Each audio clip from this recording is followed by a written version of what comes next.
Hello, good evening, everyone. My name is Cliff Hazell, and I'm the co-host along with Klaus Leopold, who is on screen with me right now. Hello. Yes, we are the co-hosts of Flight Club and co-founders of the Flight Levels Academy. And tonight we have some very exciting guests with us. We will be talking with Verena Fischer and Christian Pütter from Bayer in Germany. Would you like to say hi? Give us a quick wave. Sure. Awesome. Verena, do you want to introduce yourself? Tell us a little bit about you. Absolutely. Yeah. Hi there. Hi, everyone. I'm Verena, and I work for Bayer, momentarily in Leverkusen, and I do organizational development. And since I learned about the flight levels, I do organizational development towards more business agility. And I'm here with my best colleague, Christian.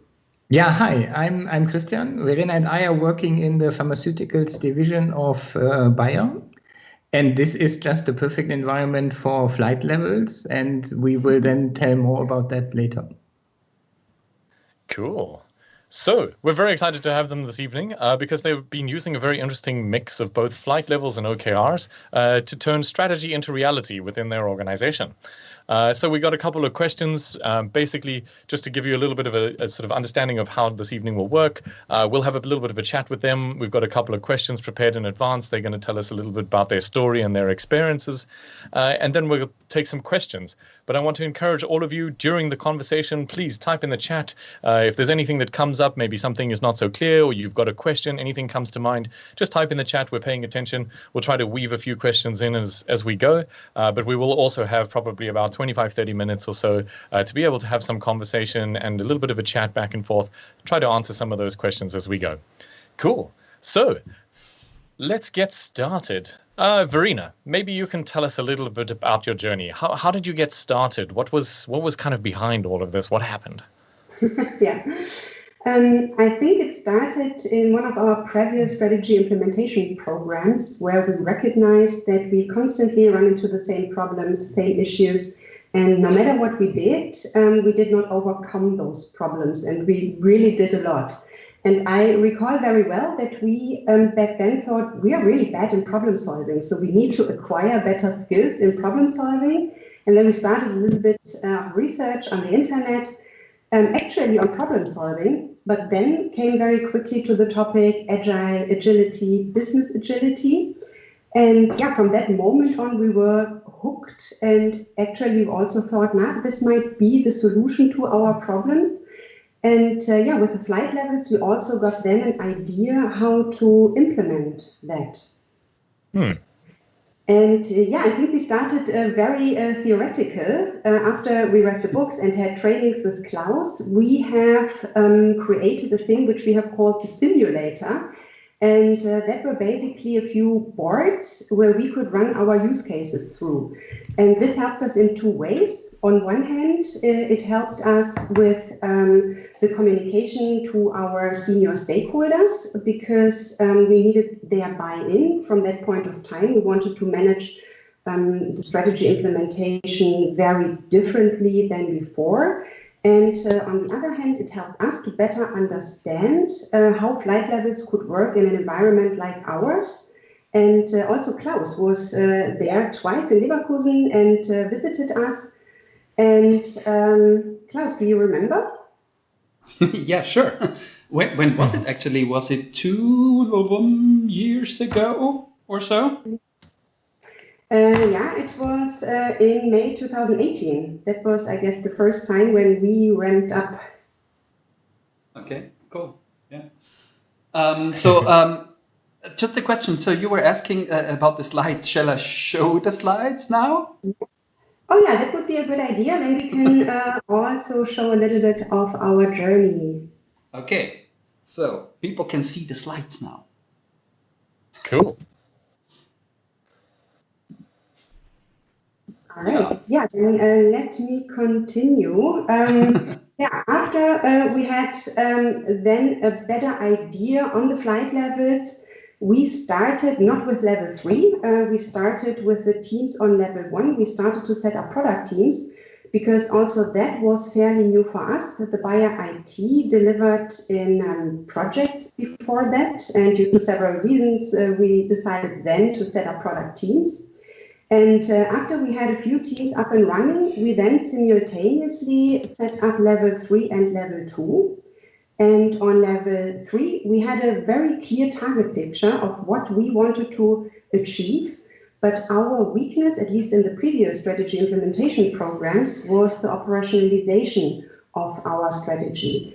And also here, on advice from Klaus, we then agreed to implement the OKRs.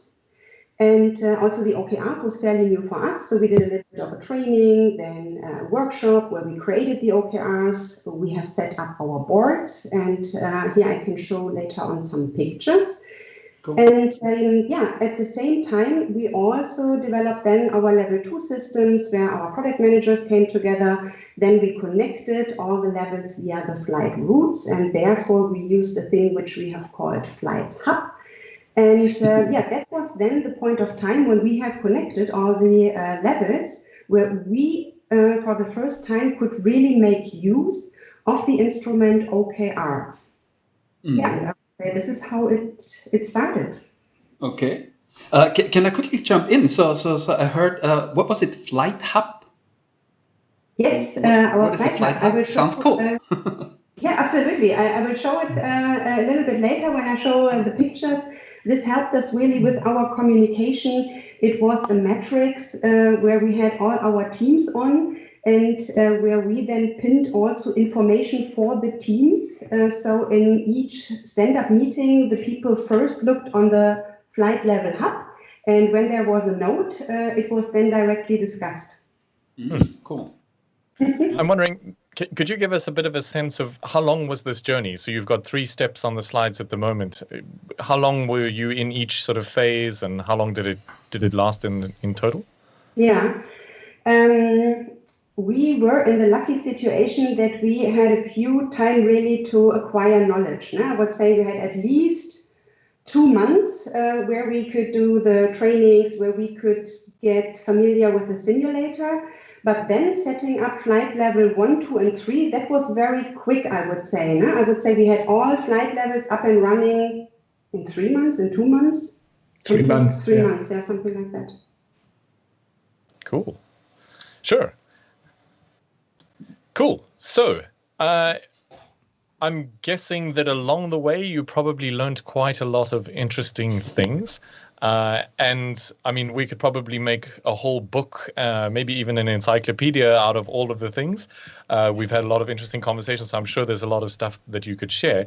But Christian, can you maybe give us a little bit of a sense of what are some of the things that you learned along the way, and what was interesting? What stands out for you? Yeah, Klaus, can you once more show the slides? People can already see it. Okay. Yeah, so there were a few things that really surprised us, and you can see them here on the slide. So first the simulator, and this was first a tool for us, and then later on we used it also to convince our senior stakeholders, so the leaders in our organization. And the interesting effect was that typical use cases from their daily work, so to say, they were experienced on the simulator and across the different flight levels. And that gave them a clear impression on the impact that such a system could create then later on in practice. So that was quite a good tool, especially to convince the senior leaders. So can I just quickly jump in? So when you say simulator, so was this the boards that you built up in your office basically, but they weren't in action? It was just like this is how it could look like. Is this what you're talking about? Yeah, exactly. So and then based on these boards, we developed some use cases, so with prepared scenarios, so to say, on what happens if this and this happens before. So like a story. So use case taken from reality, but then artificially processed by the boards and by the simulator. Yeah. So to be honest, when I showed up in your office and I saw these boards, I was like, that's quite theoretical, so why don't you do it? But it makes a lot of sense because especially, so what you're doing is, it's not like you're changing, I don't know, the way how 3 people work or something like this. It's really like the entire organization. So it really makes sense to see how does this work. So in our workshops, we talk about flight items and flight routes. So this is more on paper, right? But if you have all the boards in place, you can really simulate how they are flying through. So I really like this idea of this flight simulator. Yeah, really cool. Yes. So the effect was that it was almost free of cost. So you can build that up for almost nothing. And then in comparison to reality, where it can take you months to process a use case, a real one, it was a matter of just minutes, explaining what will happen in this and that use case later on in reality. And yeah, that was quite convincing, because we, of course, looked into the direction of making the simulator as realistic as possible. And in addition, we also simulated the meetings. What do we discuss in which meeting? That was also quite interesting too, because I mean, we had very, very classical, traditional meetings prior to that. And then we tried to figure out what kind of those new agile implementations of those new agile meetings could look like with the help of the simulator. Makes a lot of sense. Cool. I love the idea of doing like a dry run and trying it out before you go full in, because when you're sort of in the moment of doing it in real life, it's sort of, you're focused on the task at hand, the meeting or the board or something like this. But when you're sort of standing back and simulating it, you get a chance to kind of go, hang on, wait, what if we tweaked it like this, or what about that, or we didn't think of this thing? And I really like that idea. I think it's cool. Yeah. Cool. So if we go back to your slide, so this was number 1, the simulator. And then there's OKRs as a second bullet point. OKRs. Thanks, Klaus, for the idea and bringing that up in one of our workshops. So what we found out about OKRs is, so there's always almost a war going on. What is a good OKR and what is a bad one? And this is especially true for the key results. So you can define bad ones and good ones, and then you can discuss endless hours with the experts on, is that really now the perfect key result? So what really surprised us is that this almost doesn't matter at all. So it was the process itself and the different discussions around the key results, and with that, the alignment and also the transparency that was created in a bigger group of people. So we clearly found this process even more valuable than at the end having a perfect set of OKRs. And yeah, if you follow the expert discussion, it's just the other way around. So everyone is pretty much concentrating on the quality of the end result. So all what we can say from our experience is it's the process that matters more than just the end result of the OKR set. That's somehow interesting, because I see something similar actually. So so a key result is a metric, right? So whenever it comes to metrics, so the biggest value is really about finding the common understanding. So and maybe that's what you experienced. So you really have to discuss of what is it actually, what we want to achieve. And it's more like a side product that there are some metrics then established. And I mean, that what I want to say is it's not only for OKRs. I also see it when we set up metrics for, I don't know, quality or whatever. Yeah, absolutely agree. So fits perfectly to our experience on this OKR framework. Nice. Yeah. Cool.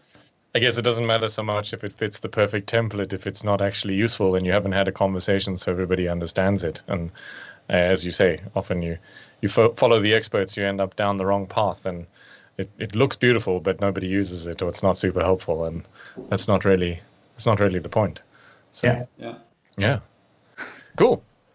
Would you like to continue?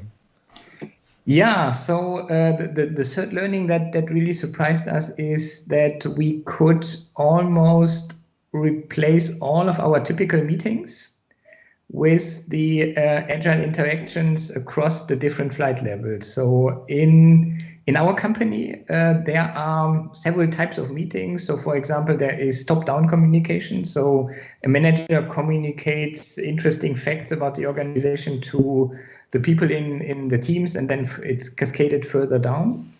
Other meetings are about typical steering committees where you get approvals for next milestones of your project and so on.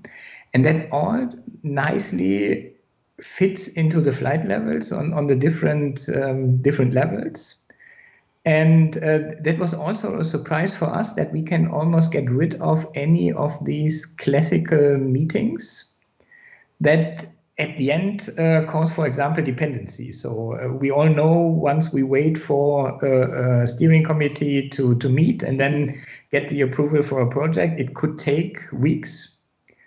And these kind of dependencies, obstacles were completely removed by the agile interactions on these different flight levels. So that was also surprising that this was quite fast, recognized by all of the stakeholders that this is possible, and this is a clear advantage moving into more business agility.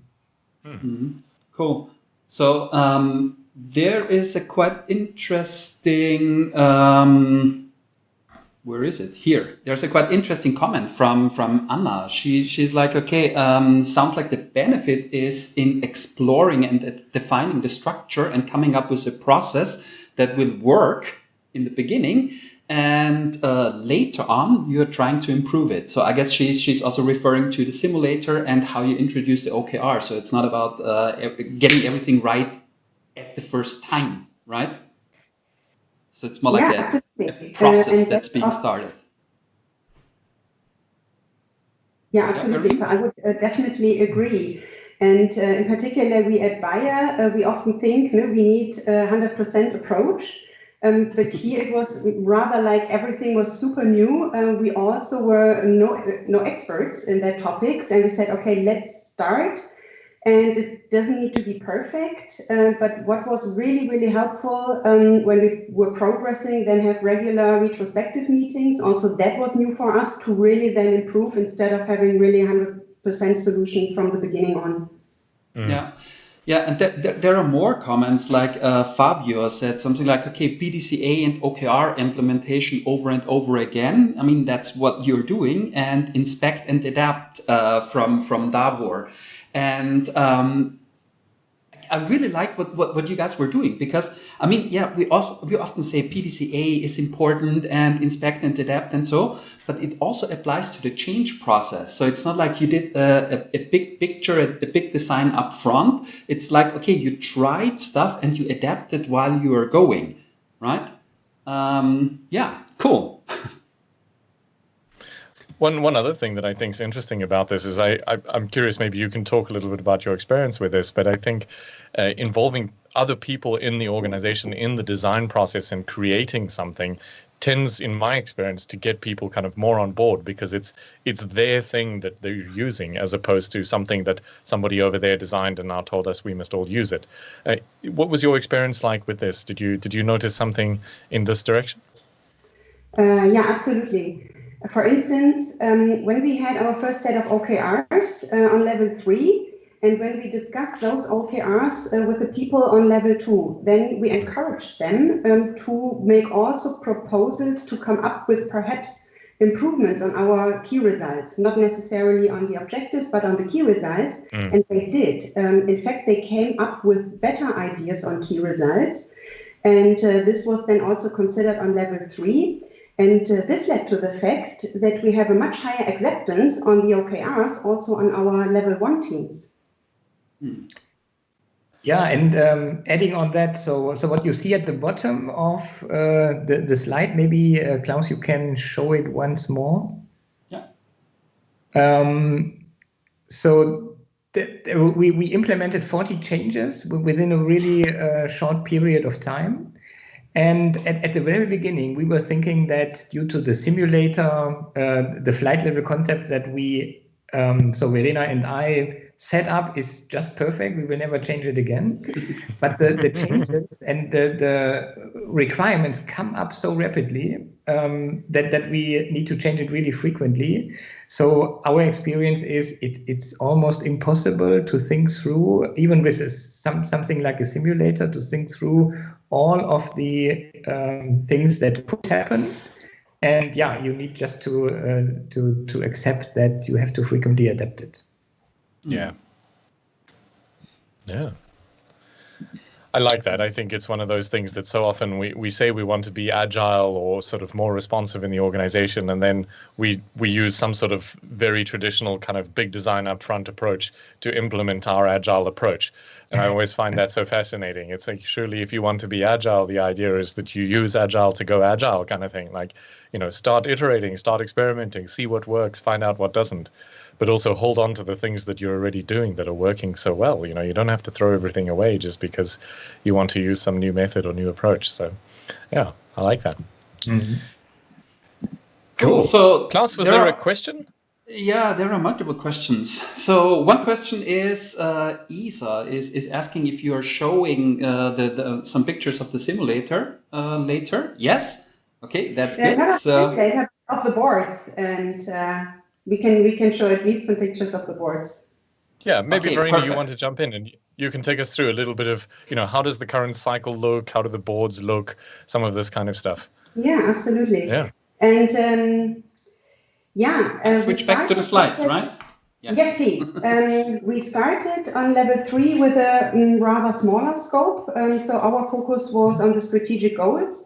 But then we recognized over time, when we want to achieve our strategic goals, we need to take care, of course, of certain operational tasks. So we also launched an activity tracking board where we then tracked operational and strategic action items. Then we also understood that we need kind of a structured approach, how to come from an idea to a product or to a product team even, because we wanted to decrease the number of project teams and increase the number of product teams. And so we launched our idea to product board, which we also used for portfolio management. And we also changed some internal departmental processes, and this is what we also wanted to make visible on the boards. And this is actually a picture of how the level 3 boards looked like back then. At least our physical boards. We also had the boards virtual. So on the left side, you see the OKR board, and we managed on level 3, I think it was 6 OKRs at the same time. Then besides that, we have our activity tracking board. Those 2 boards in the middle were our IT to product boards. And here you see our famous flight level hub, which we really used for communication with all the flight levels, with all the teams. And we put little sticky notes on it to forward informations, decisions, requests, whatsoever that were then discussed in the respective meetings. And then, something really interesting happened. In our previous strategy implementation program, the leadership team came together monthly 4 hours. And I recall that the people constantly telling us, 4 hours a month, it's so much time working on strategic topics. We have real work to do. We have so much urgent topics, 4 hours, it's so much time. And so we thought, okay, when we set up the level 3 meetings, we will start with a 1-day workshop, planning, review, retro, quarterly, 1 day, and with a 1-hour stand-up meeting a week. But the more we enhanced the level 3 scope, the higher the need for alignment, or the higher was the need for alignment in this group. And very quickly, the group then also requested, let's come together perhaps every 6 weeks or every 4 weeks. So then we changed the cycle to monthly 1 day. We still stuck to the stand-up meeting 1 hour, and we added an additional working block 2 hours per week, because the people said, we want to come together, we don't have a fixed agenda here, either we would like to align, or it's just kind of a silent meeting where we work together on strategic topics. And what shall I tell you? We ended up then with a 1-day workshop every 2 weeks, and we still had then our stand-up meetings and the working block. So it really changed tremendously. And I think with implementing the OKRs and with implementing the flight levels, also some major changes come along for us at Bayer. And the first thing was the people spend more time working on strategic topics. So in our previous strategy implementation program, I would say they spent 10% of their time. Here it shifted, and we achieved really all our OKRs, all our objectives. So this is what never happened in our previous strategy programs. Then the second thing, I already mentioned that, we had really a quite higher acceptance because we discussed those OKRs on all the levels, and we also allowed bottom-up feedback. And the third thing I would really like to mention here, and this is also a huge change for us at Bayer, in the previous strategy implementation program, before the flight levels and the OKRs, we had the senior leaders working on strategic topics.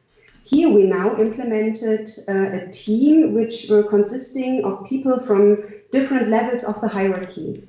And by that, we ensured that our strategic topics also fit to the operational reality and vice versa. And that was really, a very great experience to have such a big mixed team. That sounds really cool. So there's quite a lot of questions coming in. So I think I can bundle two questions if this is okay. So Dabur is asking, so both questions are regarding the change process. So Dabur is asking, was psychological safety an issue in your journey? And Matteo is asking something similar. He's like, okay, Bayer has many years of history. So what challenges, friction in terms of culture, structure, and old processes, did you found in adopting these approaches? Valid questions, right? So let me first tell a bit about these psychological safety. So this is definitely a big topic. And it's not easily solved to an extent where everyone feels completely safe to speak up, do failures, whatever comes with psychological safety. And this is especially true within a pharmaceutical company, where you are more or less not allowed to do a lot of failures because people will die if you do. So this is definitely an issue. What, for example, helped us is simple concepts like moving from push to pull. So that means, in our case, not leaders commanding someone else to do something, but letting the people decide, and decide for those topics that they are really willing to work on and feel comfortable to work on, not putting any kind of pressure. So that really helped to contribute to psychological safety. But there were more elements, and we are definitely on our way here. So this is far from being solved completely. But small elements also taken out of these agile worlds, like the pull principle, really helped. You need just a lot of time to come to an end. I mean, especially pull when it comes. When it comes to culture, I think pull is definitely not a small thing. So that's a huge change. So if you accomplish this, you, at least in my experience, you really accomplished a lot. So that's really cool. But Verena, you wanted to add to this. Yeah, if I may add one thing to that. I mean, we come from it's a very traditional company, Bayer. And the hierarchy is very strong at Bayer. And what we also found out when we said, okay, we would like now to establish empowered product teams, and the role of the manager and the role of the leader changed dramatically. And it was on one hand for the teams quite difficult to really take on the responsibility, but also it was difficult for our leaders to hand over decision power because it was also linked perhaps to a little bit of fear of losing control, of losing power. And here we helped us in workshops with coachings, trainings, and so on, and lots of discussions, and also retrospectives at the end. Yeah, and I think the next question fits quite well into this. We all know Stephen, right? So we are doing the flight levels coach. He's in the same group with us. And Stephen is asking, would be interesting to know how you get the mandate to implement flight levels. So how did you manage to get the go? Yeah, I mean, on one hand, I think the simulator helped a little bit. We first tried to do it on PowerPoints, but no chance. No? Everyone looked at us. It was like, what the heck is that? No way. But on the other hand, we got a manager, the head of the department, who said, this is definitely the right direction, and I want to go in that direction.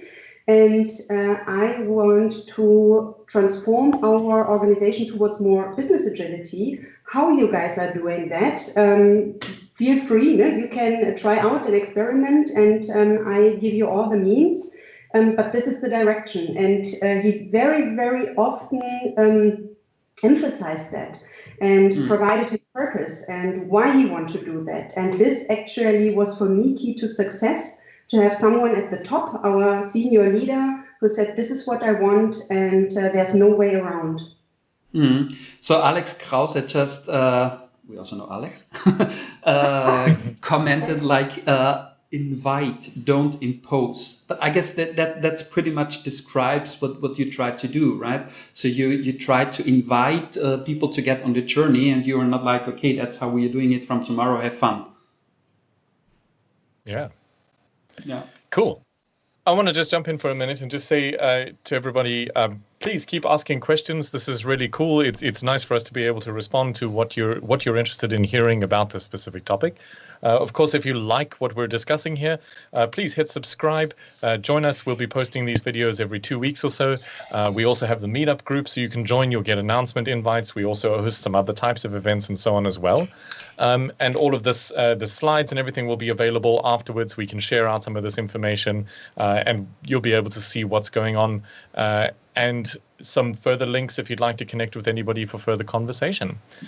Before we go to the next question, I would like to just quickly ask Christian, maybe you can tell us a little bit about, I imagine that along the journey, maybe you learned some things or you found out something kind of towards the end of the journey and you wish you'd maybe known this, I don't know, 6 months ago or a few weeks before that or something like this. It's funny how, retrospect is always so fascinating. What were some of the things for you that were, interesting learnings or tips that you would offer to other people who are starting out on a similar journey?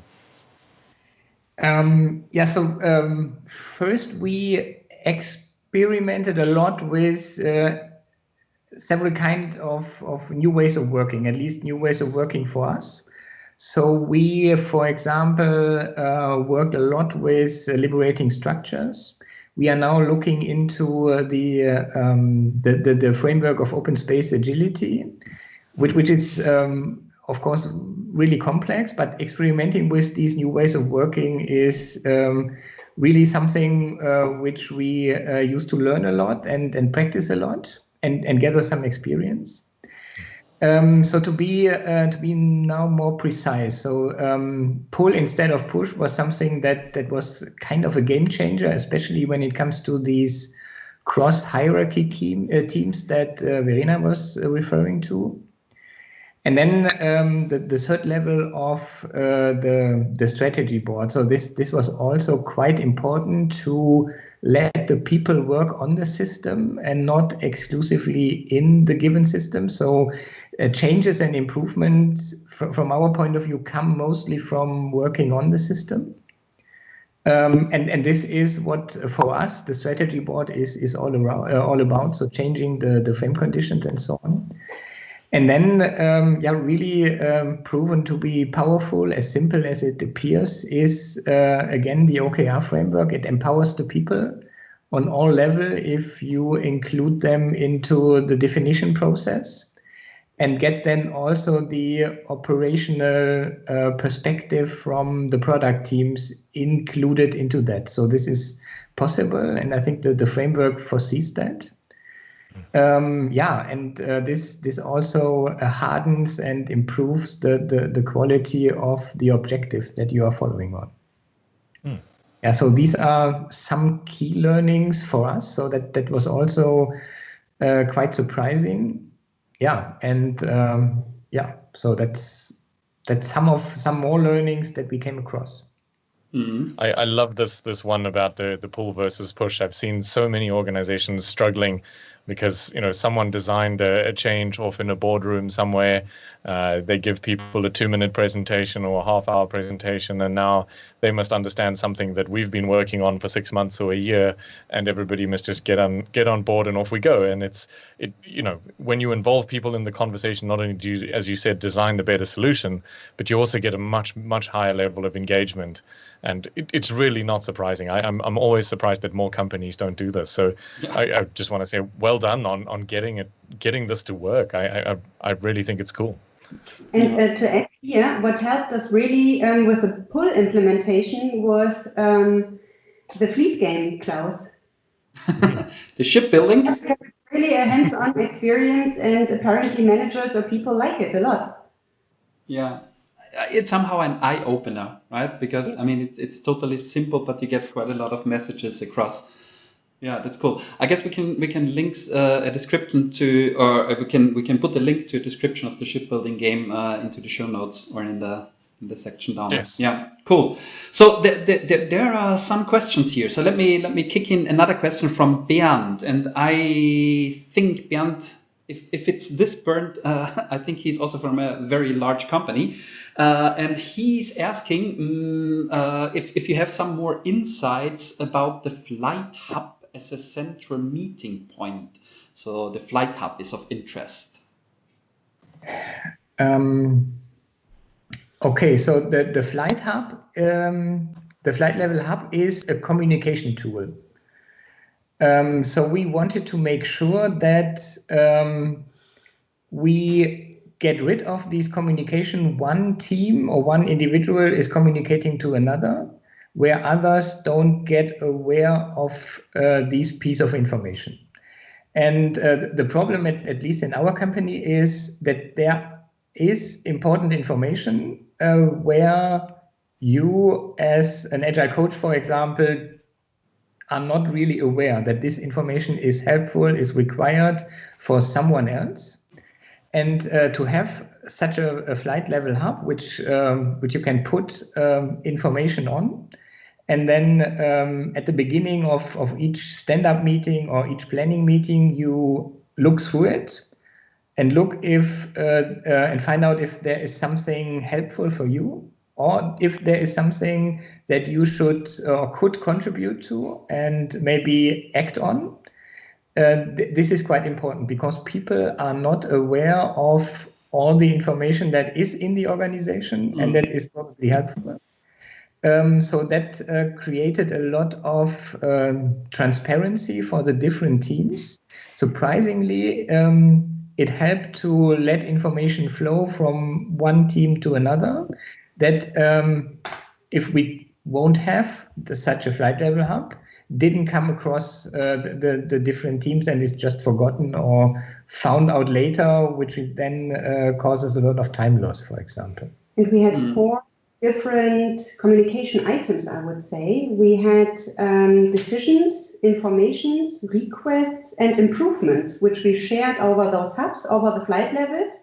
So also other people who were then perhaps not directly impacted by a decision, but they could see what kind of decisions were taken on level 3 or on level 2.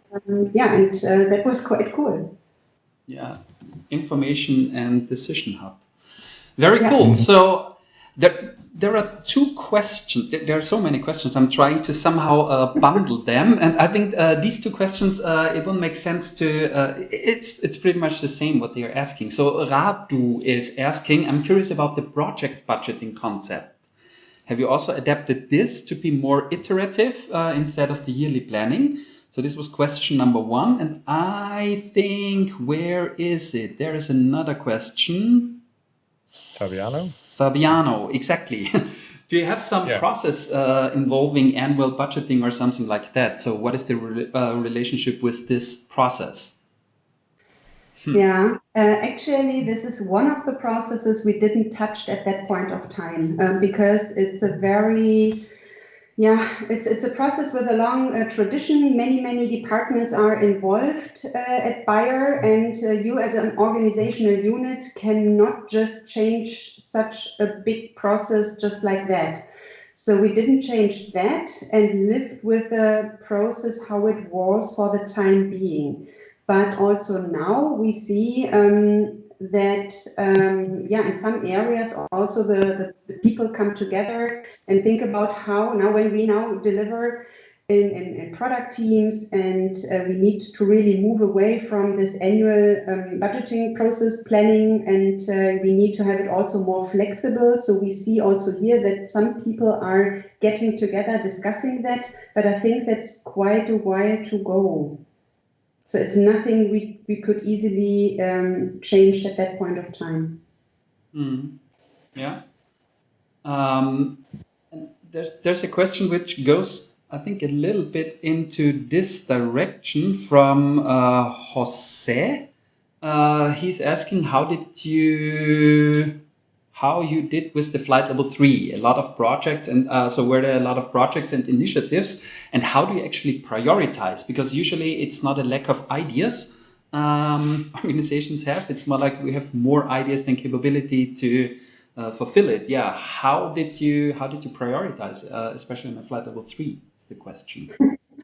Yeah, that's a very good question and a very difficult question because we are momentarily also in the situation with another organization where we are building up a level 3 board, and that's always, I would say, one of the most important questions. How do we prioritize?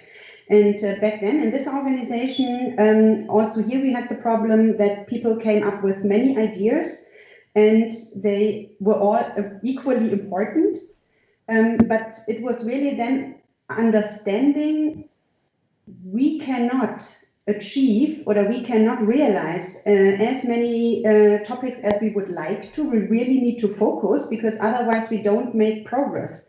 It goes back to this famous motto, stop starting, start finishing. And it really helped only in our planning meetings, always discussing, isn't it too much? And then in retro, we found out, yes, it was too much. And then in the next cycle, it was like, okay, let's try a little bit less. And until we then found what are the right width limits for us. Yeah, cool. I like that. Go for it, Christian. Yeah, so maybe to add on that, so a process where this prioritization played a really important role is the idea to product process that Verena was explaining a few minutes ago. So we really needed to select the most promising ideas out of many and bring them really then to life, form product teams, start to work on that, and then spending money on them. And here in the first stage, we came up with checklists of lots of criteria, and we tried to then map them out between different perspectives. And this has been then significantly reduced to just 3, which are much easier to discuss. And then based on these 3 criteria, we did then surprisingly short discussions. We're able to really align on the most promising ideas quite quickly. And again, it's about simplifying complex systems, not oversimplifying, of course, but in that case, we reduced a huge list of criteria down to just 3, and then discussions become much more easy. Yeah, I like that. I was just thinking about what you were saying about leaving out leaving the budgeting process alone and some of the prioritization and so on. I think it's really interesting because kind of like what I was mentioning earlier, very often we see people when they start something like this, the sort of approach is to do a huge change program and try to change all the things in one go. So I'm intrigued. Is there anything else that you intentionally left out, or maybe a different way of asking that question is, looking back, is there anything that you tried to change that you maybe would have left for later? Yeah, so there are a lot of things. So, for example, Bayer is also working on medical devices. So there are quite huge regulations behind. And then these regulations relate to sophisticated Bayer processes to make sure that these regulations are met. We didn't look into those processes, so the existing approval boards for such medical devices are still in place. That was just too huge to start with. And the impact, if we do something wrong, is then you put a medical device on the market that is not well functioning, and that causes then heavy pain. So yeah, we were not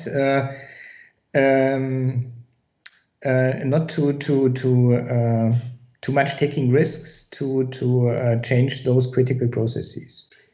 Yeah, I would have an additional example here. I mean, we were in a quite traditional environment, and actually we did not have the needed conditions or framework to really deliver agile products in an agile work mode. There are a lot of system barriers. And we did, of course, not touch all of them, but step by step. One example, I would say, is the entire story around value chains. When you really look then at the value chains at Bayer and at this big organization, it's super huge. And we rather concentrated first to create a value proposition for those teams, and then first started to make the value chains visible and understand how do they look like, and what are the outside teams in the upstream and downstream who impact my team. But also here we did not try to directly change or optimize the entire value chain, but really thought, okay, where are the areas where we could make a next small step to improve? Yeah, that makes a lot of sense. So I need to clarify one thing. We have a little bit of a latency here. So when people type in some comments and they are asking some questions, so we are probably already talking about a different topic. So don't be surprised if we are jumping around a little bit. So there's a question from Laura. I would like to add here. So we were talking about Christian. You said you reduced the number of categories. Prioritization categories from, what was the number, 14 or so, or something, to 3? Yeah. And Laura is asking, okay, can you tell what these 3 categories are to take the prioritization decision? Business, I think it was business. So the first criteria was how fast can we potentially deliver a first version to the market, to the customer? The second one was about the complexity of regulations behind. And the third one was, the third one is quite difficult to explain. It's about a Bayer internal thing. Of at the end bringing differentiating topics onto the market that no one else in our industry can offer at this point in time. So we are talking about mode 1 and mode 2 topics, but this is then Bayer internally. It's about uniqueness on the market of the things we want to deliver. Mm-hmm. Yeah, that's way easier, of course, than having I don't know how many. Yeah. So, Cliff, do you have some questions, or shall I take one more of the audience? There are so many questions from the audience. Take one more from the audience, Simon. Okay. I just want to remind everyone we've got just a couple of minutes left. So, if you have a question, I encourage you to jump into the chat, stick your questions in there. We have only a few more minutes to talk. So, yeah. Yeah. So there's one question from, I guess that's more a username, Kartik. And Kartik is asking, so they are also facing some challenges in getting management on board. So we are back at the change process now. and especially for letting go of the control. So when we talk about flight levels, OKRs, so it's not a command and control way of working, right? So how did you overcome these challenges, especially for management here? Yeah. Very good question. And we definitely faced them as well. What we, as a first, we were identifying them, and then we were talking about them. So we had several measures. We had a coach, an agile coach, who were observing meetings where in particular our managers then had often a very strong voice or made decisions or proposals, and then everyone else was silent. So we had here a one-on-one coaching. We also sent all our leaders to trainings, and so that they also got a better understanding what is meant by a new type of leadership, what is meant by leadership in a digital age. Also, this helped. And constantly doing a pulse check and discussing with them, it helped then after a while. And also having someone on top who's really a role model. So this head of the unit we had back then, he was really living that. And I would say this helped us. Yeah, I can imagine. Yeah, so without someone at the really top of the hierarchy who is not fully supporting that, then it becomes really difficult. And so I would say without that precondition, it's almost impossible to get rid of these command and control moving into agile or servant leadership. So that, and how it is. Yeah, and how did you get this person on board?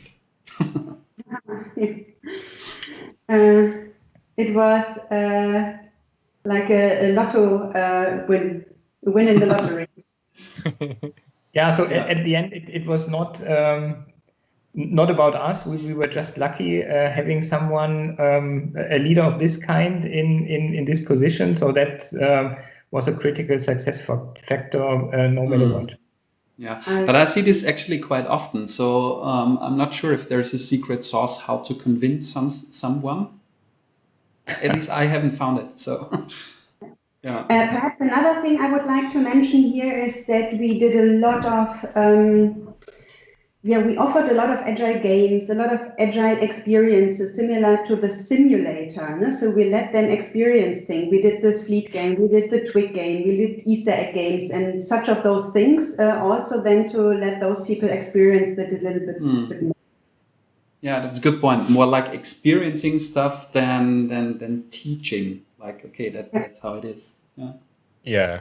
I've seen that so often with the workshops that I run and with different companies that I've worked with and different teams, is that when you involve people in the process, not just in terms of like the change design, but also you get to experience it, and you go, especially the shipbuilding or something like this, you go, now I understand. And we're all sort of seeing the same problem, but we also had the same experience together. And so we can tell a story and we look back at that and we go, oh yeah, it's like in the shipbuilding, or it's like when we played Twig or something like this.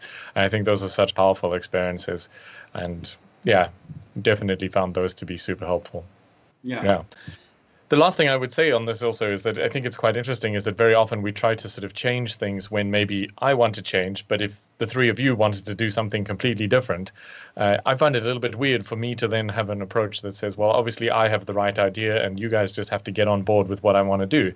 And it's a little bit the same thing when we're working with the senior leadership, is that maybe there's other things, or there's a certain timing, or there's some other broader challenges, budget concerns, whatever else there is. And so I think just like you would approach it when you're trying to have empathy for the people that you're working with, it's important to have the same level of empathy for the leadership as well.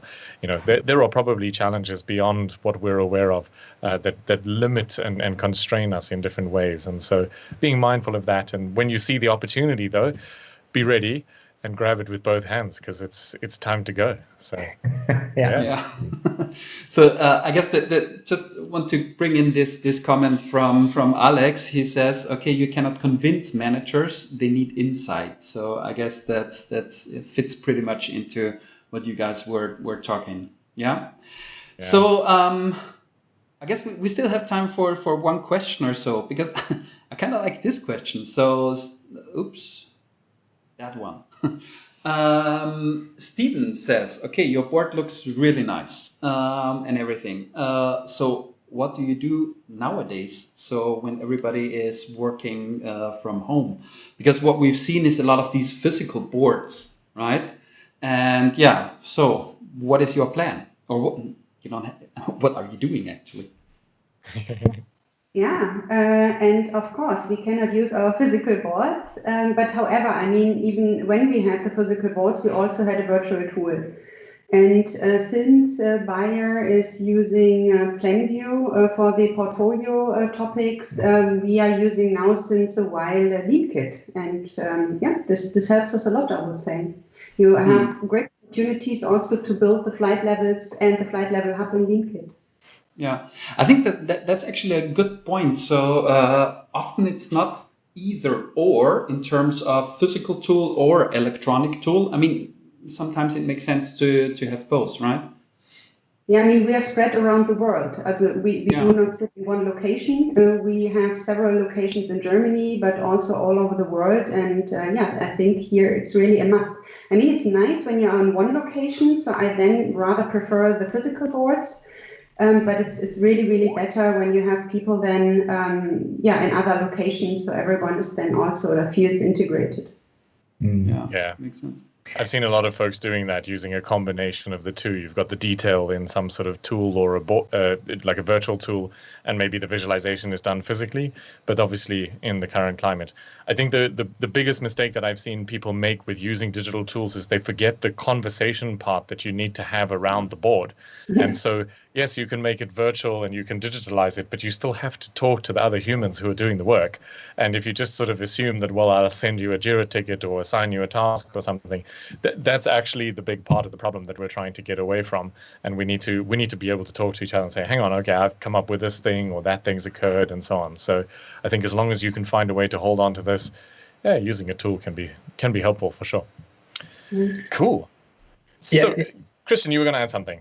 Yeah, so for me, the biggest sad thing about virtual tools is that they are not real. So what does it mean? If you have a physical board in your office, then you pass it, you look at it when you get a coffee or something like that. So there are some events throughout the day where you come across the board, you have a chance to look at it, and you don't do that with virtual boards. So for me, when I have two meetings and I have 2 minutes time between those meetings, I would never come to the idea of clicking on our LeanKit and looking into the board. So that in principle never happened. But of course it happens when the boards are real and I just passed them by and then I found a nice information on there. And that's a thing that's clearly missing with all of the virtual tools that I have seen.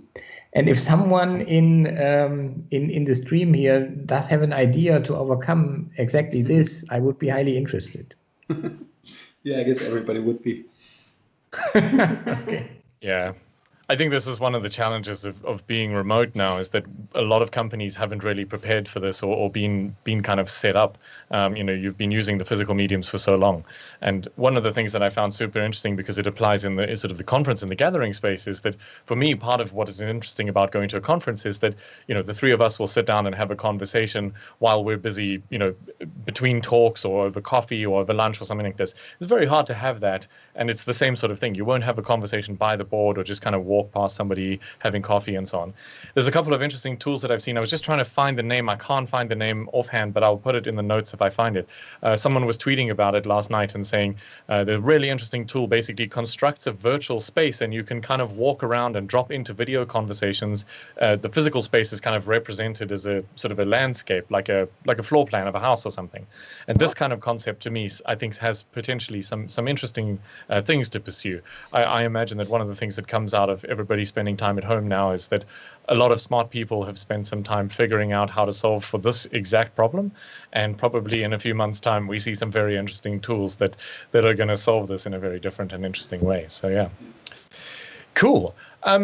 I want to start to wrap up a little bit, but before we go, I just want to say, firstly, thank you so much to Christian and Verena. It's been wonderful to have the two of you on here for sharing all your awesome insights and really opening the book and telling us all about what you've been up to and what you've been learning. It's really been very cool. If people would like to reach out to you, I think you both said reach out, Christian specifically, reach out on LinkedIn and have a chat to you there. Otherwise, if you would prefer to, you can reach out to me and I can connect you via email. They are available on the internet, so feel free to have a conversation. Of course, if you'd like to have any kind of conversation or chat to Klaus or I, we're on Twitter is probably the easiest space, although LinkedIn is also good. And of course, one last reminder, I wouldn't be doing my job if I didn't say it. Don't forget to subscribe. You'll get an invite and a reminder about the next event. We do already know who our next guest will be. And for those of you who've been maybe paying attention in the conference scene, or you've seen a little bit of stuff on Twitter, we'll have Heidi Helfand, who is the author of gone blank on the name now. Dynamic reteaming. Yeah. I hate it when that happens. This is like as you're going to say something, it suddenly just disappears. Dynamic reteaming. So this is an interesting concept because it's something that all of us go through. We have to put teams together. Occasionally we need to reconstitute a team in a different way. She's got really loads and loads of fascinating insights. And we'll be talking to her on the 22nd of July. Cool. So the last thing to say, thank you to everybody who's joined us on the live stream for all the great questions. It's really been a fun evening. Thank you for joining us, and we will see you again next time. Exactly. Bye-bye. And I just want to say thank you on behalf of all the comments here, because you guys, you unfortunately cannot see the comments. There are so many people saying thank you to you, Verena and Christian. So yeah, it seems like you generated a lot of value. That's awesome. Yeah. Cool. Okay. That's it. Thanks so much, Right. everyone. Goodbye. Bye.